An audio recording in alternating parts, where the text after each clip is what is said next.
اوکھے ویلے مدینے کا والی ہی کام آتا ہے، اور ہمارا تو دنیا پر آسرا ہی وہی ہے، ہمارا تو سہارا ہی وہی ہے۔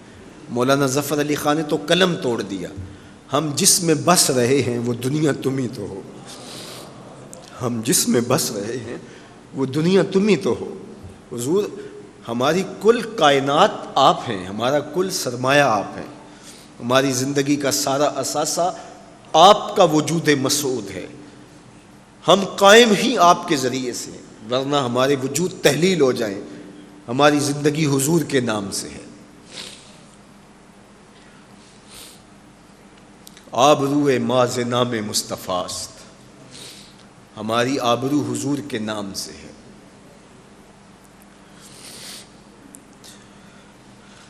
تو اللہ نے اپنے محبوب علیہ السلام کو بہت سماعتیں عطا کیں اور بہت برکتوں سے اپنے محبوب کو مالا مال کیا۔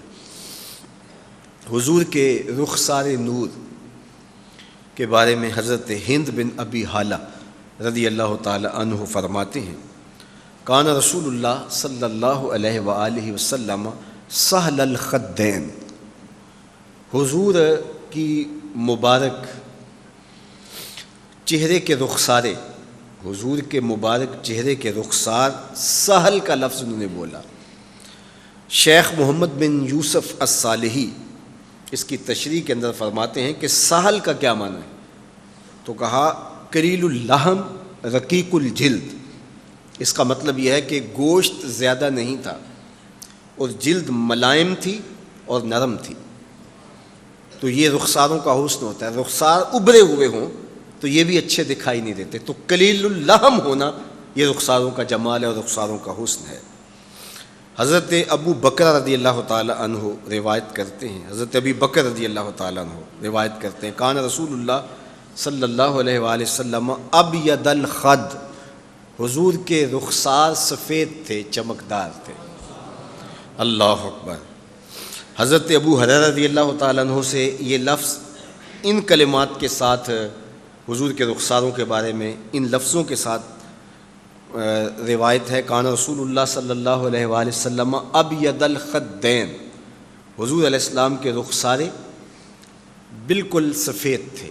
اور یہ میں عرض کر چکا ہوں کہ جب حضور علیہ السلام کے لیے سفیدی کا لفظ بولا جاتا ہے تو اس سے چونے کی طرح سفیدی مراد نہیں ہوتی، بلکہ ایسی سفیدی جس میں سرخی کی آمیزش ہو۔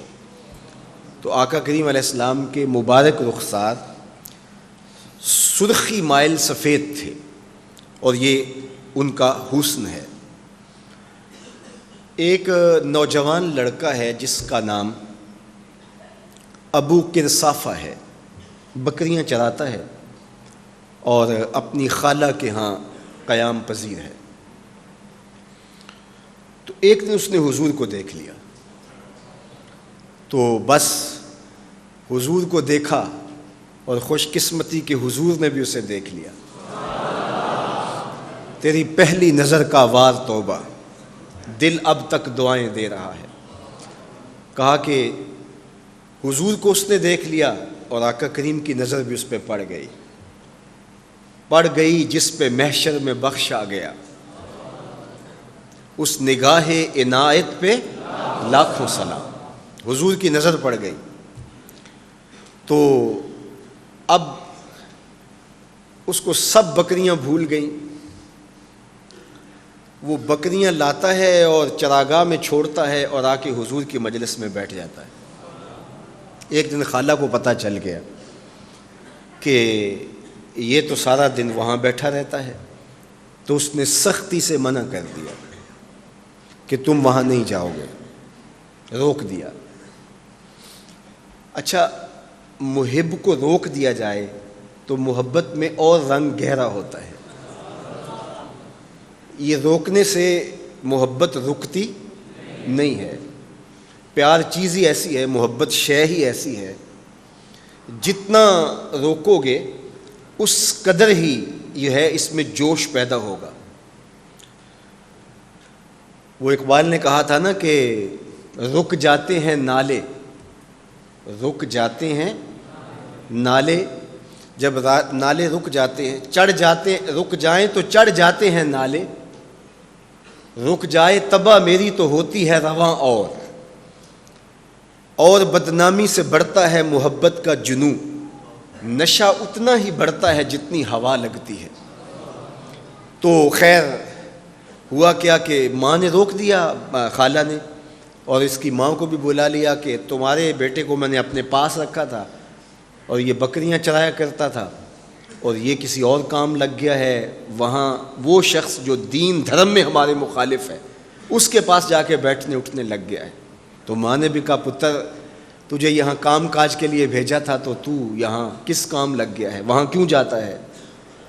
اب ایک دن تو کاٹا، 2 دن کاٹے، لیکن برداشت نہیں ہوتا۔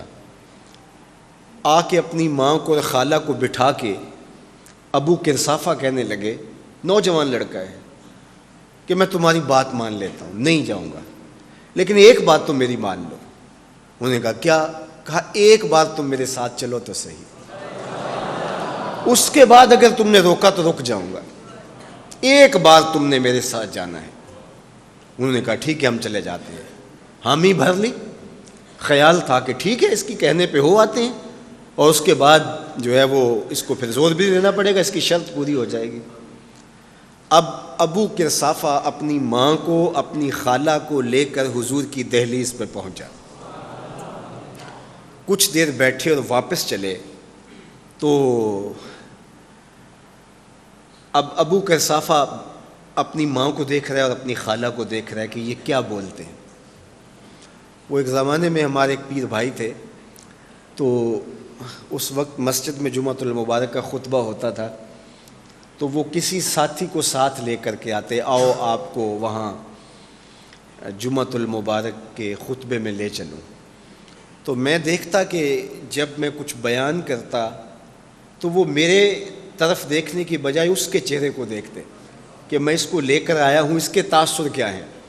تو یہ ہوتا ہے، آپ بھی اس تجربے سے گزرے ہوں گے۔ تو ابو قرصافہ جب وہاں نکلا نا، وہاں سے اپنی ماں اور خالہ کے ساتھ، تو اسے بے چینی تھی کہ اب یہ کیا بولتے ہیں، چونکہ اس کا مستقبل بھی اس پہ لگا ہوا تھا۔ تو خیر اس نے اپنی ماں سے اور اپنی خالہ سے کہا کہ کچھ کہو، تو انہوں نے کہا ٹھیک ہے ہم کچھ کہتے ہیں۔ اب اس کے دل کی دھڑکنیں تھم رہی ہیں کہ پتہ نہیں میری ماں کیا بولتی ہے، میری خالہ کیا بولتی ہے۔ تو ابو قرصافہ کی خالہ نے بول کے کہا ما رأینا مثل ھذا الرجل، زندگی میں ایسا سونا بندہ دیکھا ہی نہیں۔ ما رأینا مثل ھذا الرجل، میں نے آج تک اتنا سونا، لکھاں لوگ آئے زمانے تے محبوب خدا جہا کوئی نہیں۔